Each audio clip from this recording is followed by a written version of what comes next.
Hi everyone, so today we're going to learn about the laws of Shiva Asar B'Tammuz and the following 3 weeks, what we have to do. So basically, Kivan Shevi Shiva Asar B'Tammuz Tchilat Tzarot HaChurban. So on the 17th of Tammuz, the problems of the destruction of Beit HaMikdash, all the attacks and all the problems started on the 17th of Tammuz. This is why we have the custom to mourn a little bit from that day till after Tisha B'Av. And it's fit for any God-fearing person to do Tikkun Hatzot. It's a special prayer where we remember the temple after midnight every night. We're also not allowed to get married during those 3 weeks. But to go on dates, you're allowed till the Rosh Chodesh Av, till the beginning of the new month of Av.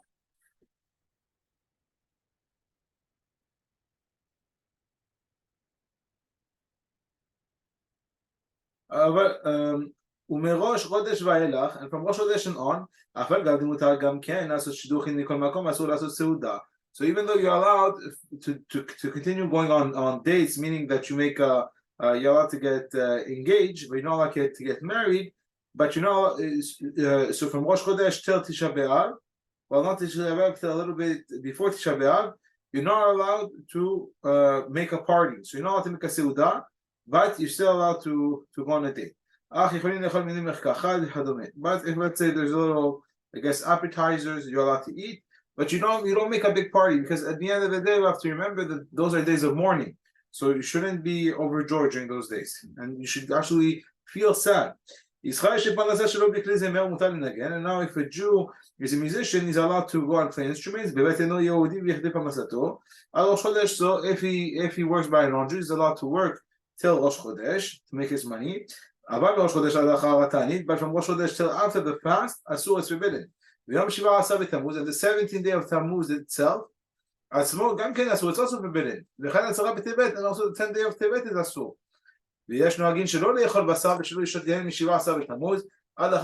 And there are some who have the custom not to eat meat or to drink wine from the 17th of Tammuz till after Tisha B'Av. If it's not on Shabbat or a Seudat Mitzvah.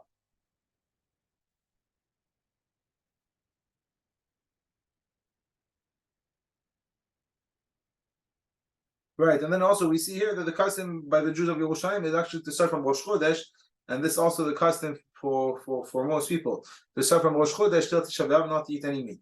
Halacha Bet. So we have the custom not to say Shechianu during those days. You're not allowed to wear or to buy a new piece of clothes, a new piece of clothing. Because you have to make Shechianu. And on the Pidana Ben, you do recite Shechianu. Because if you don't say Shechianu on Pidana Ben, right, the buying back, the redeeming of the firstborn, then it's like you won't make it's like you're lowering the mitzvah. So since it's an important mitzvah and it's from the Torah, then we still say Shechianu. And on a fruit, you can be lenient and say Shechianu on Shabbat. Or even during the week. If you're not going to find this fruit after Tisha B'Av, then you can even say Shechianu during the week. And then also you have to be careful not to discipline students or kids during those days. We also have the custom not to cut our hair during those days.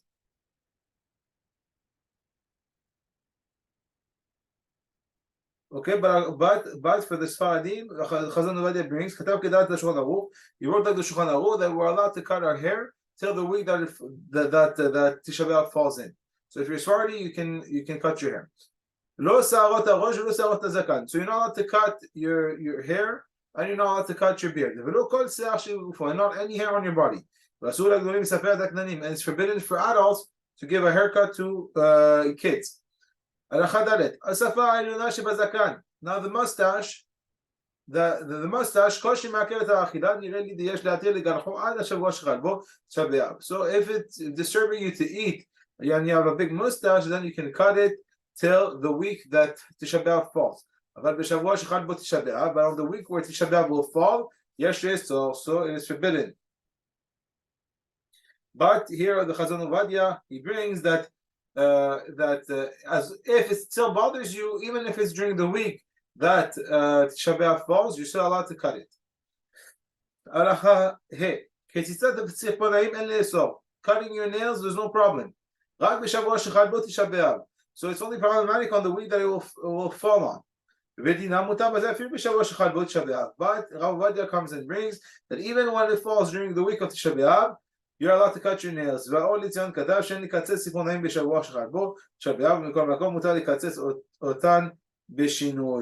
but the Oli Tzion, Rav Ben Shema Shaul is mahmir, and he's saying you shouldn't cut your nails during the week where Tisha B'Av falls. But so at the end of the day, if you need to cut your nails because they got long, you should do it not in the regular way. Tisha B'Av. And also a woman who has to go to the mikveh, she's allowed to cut her nails, no problem. Then also the moel, when he does the brit milah, when he has to do the periyah, he's also allowed to cut his nails, so he does a proper job. So the 3 weeks that are between the 17th of Tammuz and Tisha B'Av, maftirin shalosh defuanuta. So we say 3 haftarot of sadness. Shehen divrei Yirmiyahu. So we say the parasha of Yirmiyahu. Shimut devar Hashem and Chazon Yeshayahu. V'simanam deshach. And the signs of them are Dalet Shin Het. V'im ta'a v'kara b'shabbat harishona et haftarah shel parashat Yoma. And if you read the wrong parasha, the haftarah on let's say you read the regular haftarah of the week instead of reading the haftarah special for those 3 weeks. So the following week you can say Divrei Yirmiyahu and also the maftir of Shim'o. Because they are connected one to each other. If Rosh Chodesh Av fell on Shabbat, so we say the Hashamayim Kisi. But there's other places where they're going to do the haftarah that starts with Shim'o. Okay, and also the custom for Sfaradim is to say the Shim'o, but to say also the first and last pasuk of Hashamayim Kisi, which is of Rosh Chodesh. When the month of Av comes, we have to reduce in joy. And we're not allowed to build a building for something happy, or a building to make money.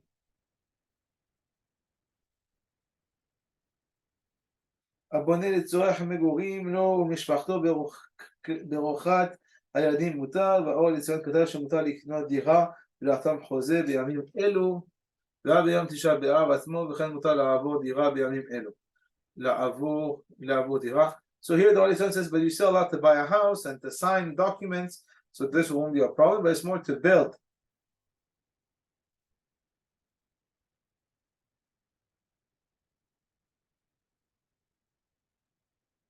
Okay, then also here it says if he builds for the sake of his family, so you'll have to look a little bit more, but in general, just to build for fun or to make money is not, or let's say you build a wedding hall, for example, then it will not be allowed. And if you made a deal with that, with a non-Jew, to come and design your house or to build your house, if you're able to calm him down with something small, they will wait to continue the construction. After Shabbat, so it's good to do that. And if not, mutar, then it's allowed to tell the goy to continue it's allowed for the goy to continue the work. And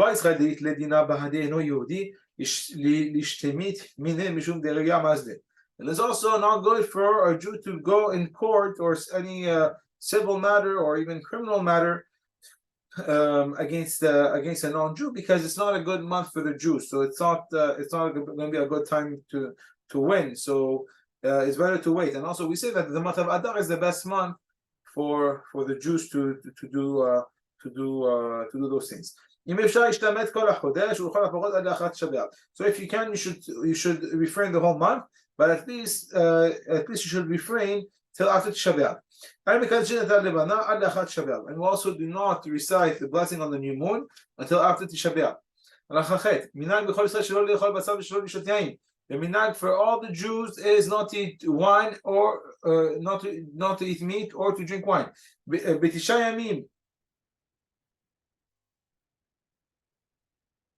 And then also this also includes, the Ohr Etzion brings it also includes not to drink grape juice. So the custom is from the 9 days of from Rosh Chodesh till after Tisha B'Av, and even if it's only a meal that was cooked with meat, it's still forbidden. For example, let's say potatoes that was cooked with meat, you're not allowed to eat the potatoes. And so according to the strict law, it is forbidden, Chazon Ovadia brings, but we have the custom to be mahmi on this. Or even if it only has fat on it, you're still not allowed to eat it. And even if it's poultry, it is forbidden to eat during those 9 days. But if someone is, let's say, lactose intolerant, or he cannot stand drinking milk, or it's difficult for him to eat, let's say, cheese, then he's going to be allowed to eat poultry. But for someone who is sick, any food is allowed. But if it's not difficult for him, he should stop eating meat and drink wine from the 7th of Av and on.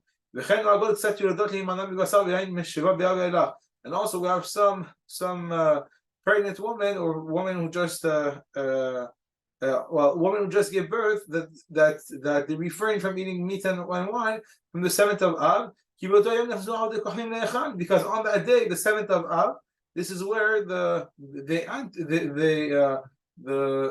Romans. This is where the Romans entered in the Beit Hamikdash with the idols. We also that mitzvah. But just 1 second, I want to see if it was the Romans or if it was the Babylonians.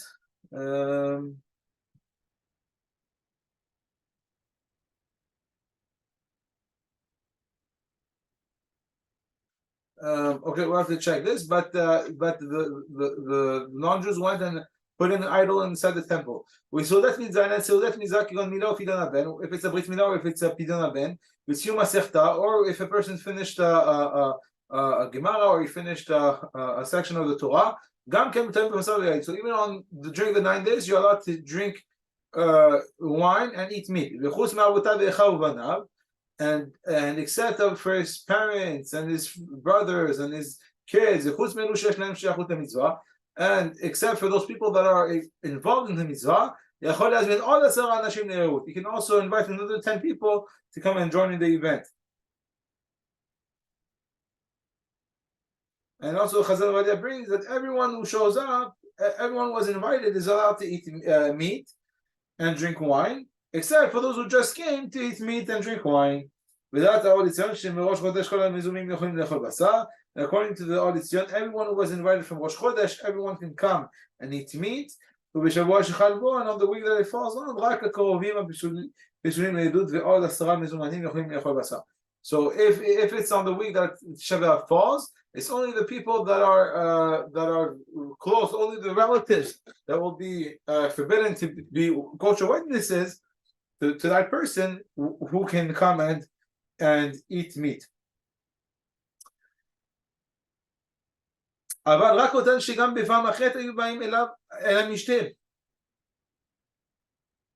it's only if they will come on another case, right? It's only, they just showed up now because they want to eat meat.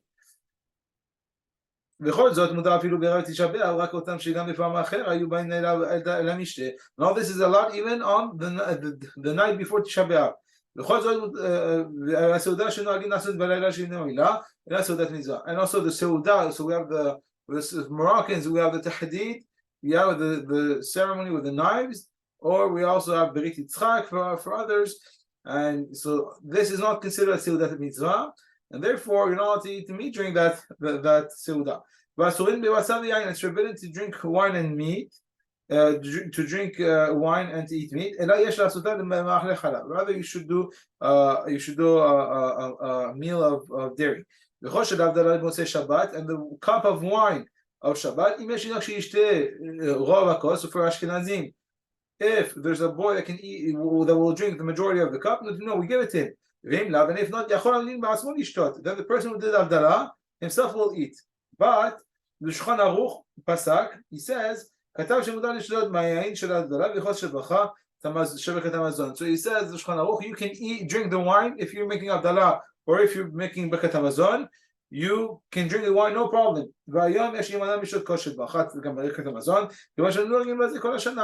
And the Chazon Ovadia brings that nowadays you should be careful not to do a kosher bracha, because most of the time we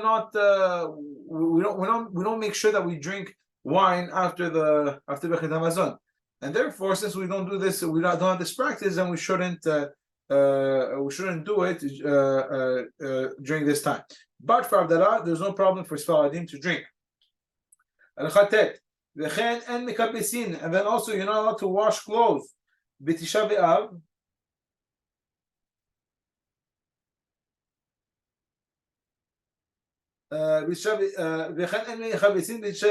so during those 9 days you're not allowed to do that. And also for Sfaradim, it's only forbidden from the week that Tisha B'Av falls. But for Ashkenazim, it's all the 9 days.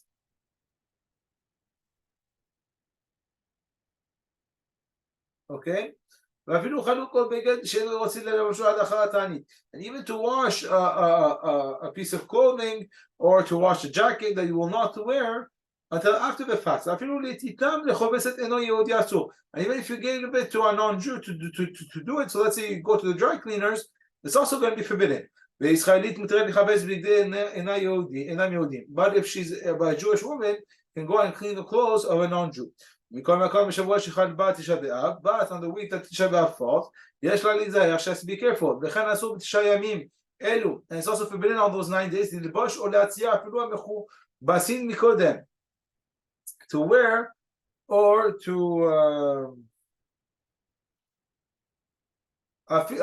wear clothing that was washed from before, so to wear new clothing. But only on Shabbat. Then you're allowed to wear linen clothing, right? And also to put a tablecloth, white tablecloth on the tables, and also to change the towels and everything that's necessary for umagavot, right? The towels to wash your hands. So like we have the custom to do on every Shabbat.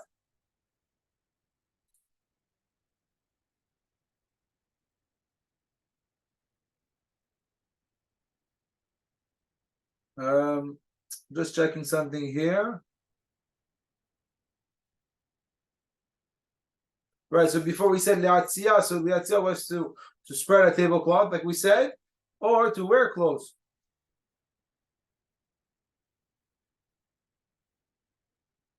Or to wear clothes that were washed from before. רק לראות שבת מותר ללבוש בגדי פשטן ולהציע על השולחן לבנים ולהחליף בלבוד הידים והגבות. כדרך שעושים בשער שבת, זה עושה בגדועה בשבת, אבל סדינים לבנים, but clean sheets, אסור להציע, it's forbidden to go and use them.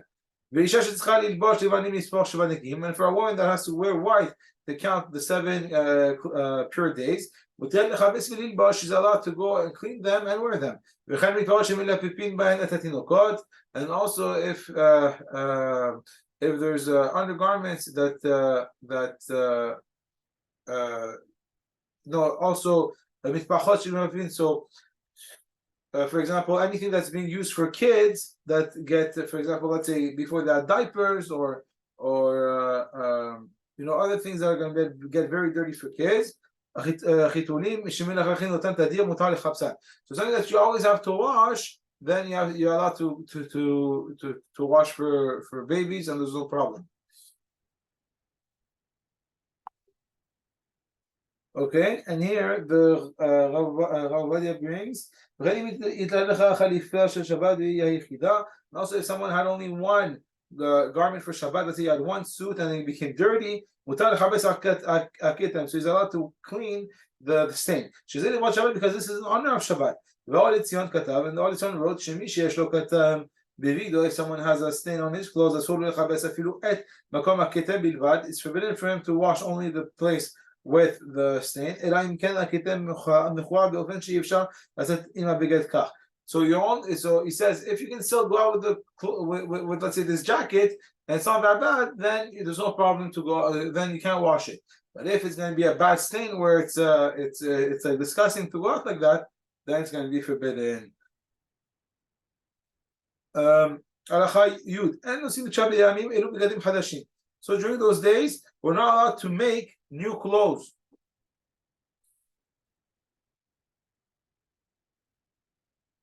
So make חדשים ולא מה שמע לסדר בקר מותר לו עד שיבוא השחר בו ושברה וכן ממדים ציפי גם מותר למשם ללמוד בימים אלו. Okay, but if let's say this is how you make money because you have this is your business, then you're allowed to do it till the week that Shabbat falls, or if you're learning how to sew, then you're allowed to continue sewing, or midarim chadashim, or to make a new shoes and also to wear new shoes, or le'erog an plaot afilu al yedei uman eno Yehudi, or to have socks knitted even by a non-Jew.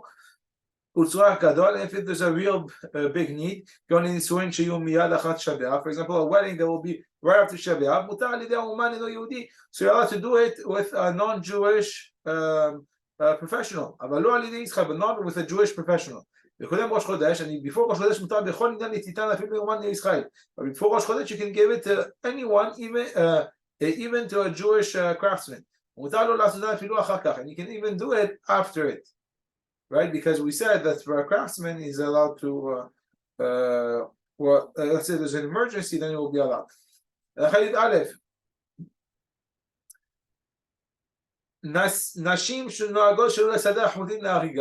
So now women have the custom not to arrange the threads for weaving, because this is called shiti. So you're doing like the work. Because the Beit Hamikdash, it was a special stone. It was Even HaSheiyah, and I guess the Sheiyah. It has the same. It has the same Even HaShetiyah, and it has the same I guess words. So the women who have this custom not to sew because the Even HaShetiyah, the stone of a Shetiyah, was stopped being used in the Beit Hamikdash, they continue their custom, and we should not allow them to do any sewing. So, according to Ashkenazim, you're not supposed to wash yourself even in cold water during those 9 days. But for the Sfaradim, you're allowed to wash until the week that Shabbat will fall. And you can also wash yourself even the week where Shabbat will fall in cold water. But according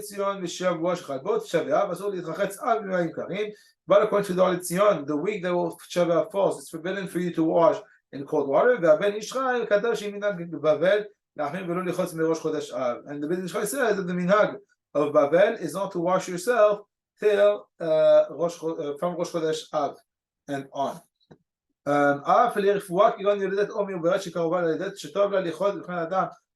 if, let's say, now a person has to wash himself because he has to take a shower because of health reasons. For example, a woman who just gave birth, or a woman who's pregnant, and she's going to give birth soon. It's good for her to take a bath. Also, someone who is weak that the doctor said he has to wash. They can wash even in hot water. Even a woman that is nida, she can wash herself and she can go to the mikveh the regular way. And if she goes to the mikveh after Tisha B'Av, the night after Shabbat, and she cannot wash herself then. She's allowed to wash herself, take a shower, even Erev Tisha B'Av.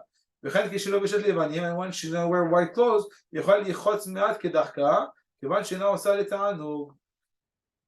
she can also she can wash herself the regular way, because she's not washing herself for pleasure.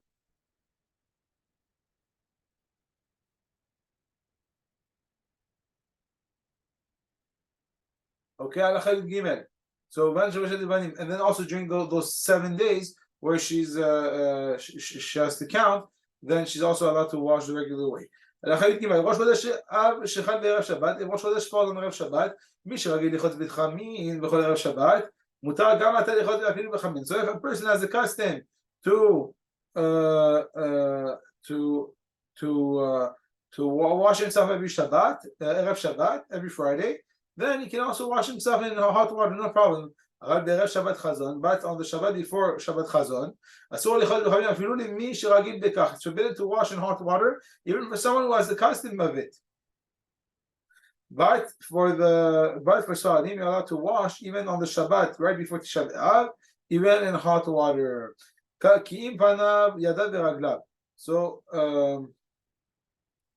and then we continue for Ashkenazim. You can only wash your face, your hands, and your feet, but you cannot wash your whole body during the week, the Shabbat before Tisha B'Av. וכן מי שרגיל בחפיפת הראש כל ערב שבת, מותר לו גם עתה, אף לא בבורית בסבון. And then also someone who has the custom to wash his head every Erev Shabbat, he's permitted also to if he's permitted to do it, but he should not do it with a soap or a special solution. ולא במי אפר. ומי שרגיל לטבול כל ערב שבת, and if a person has a custom to wash himself every Shabbat, to go to the mikveh every Shabbat, מותר לו גם אתה לטבול בצונן, אבל מי שמבטלה לפעמים אסור לו. But if someone, so if he has the custom to go every day, then he can still go in cold water. But if he does not go to the mikveh every day, then it's forbidden. He only goes from time to time. If now a person was in mourning and his 30th day, the Shloshim fell on the 18th of Tammuz, which is tonight and tomorrow. Or after that until or if it's on Rosh Chodesh Av, on the new month. So he's allowed to cut his hair. But from Rosh Chodesh and on, even in this situation, it's forbidden to wash clothing and to cut his hair.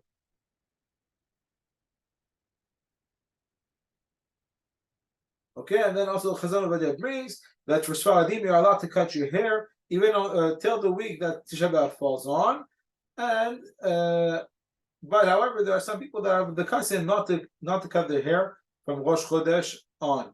הלכה ט"ו, מילה שהיא בתשעה ימים אלו, נוהגים שהמוהל והסנדק ואבי הבן ואמו לובשים בגדי שבת.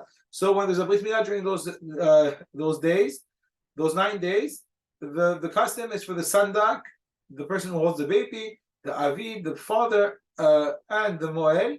They all wear clothing of Shabbat.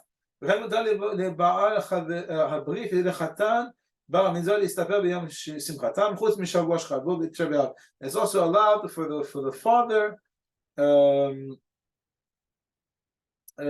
for the father and also for a chatan bar mitzvah to cut his hair because on his day of happiness, except on the week that Shabbat falls.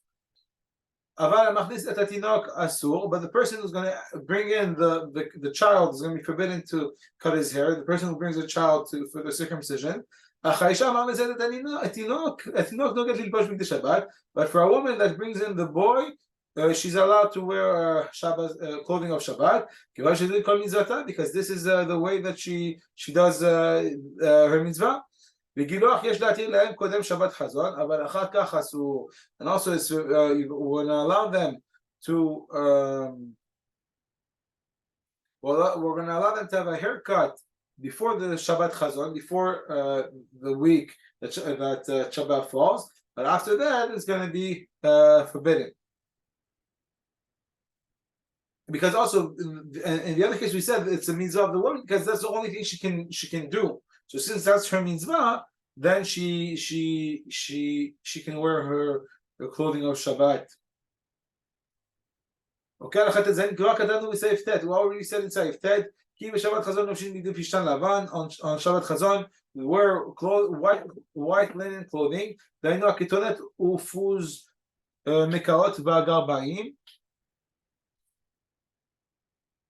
So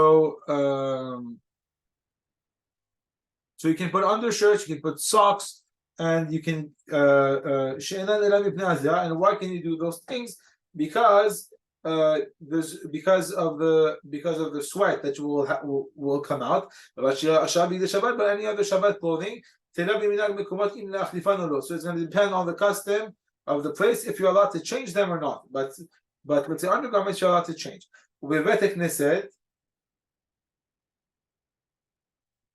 Okay, and also the custom for Chazon Wadia brings that you're allowed to, our custom for Sa'adim is you're allowed to change clothing, no problem, during Shabbat.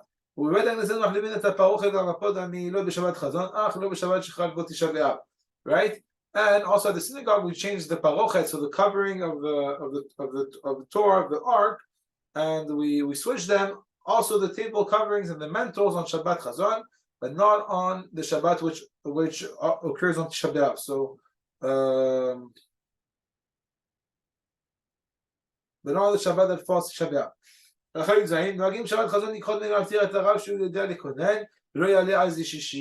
Right, so it's customary on Shabbat Chazon to call the rabbi who knows the special mournful chants for the reading of the maftir. Thus, he should not be called up for the third aliyah because yes, it's a different aliyah. Right,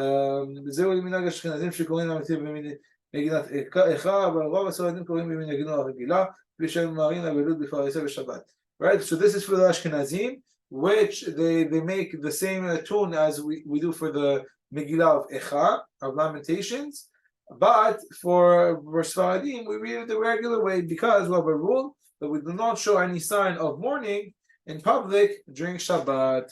So thank you for listening. If you have any questions, please let me know.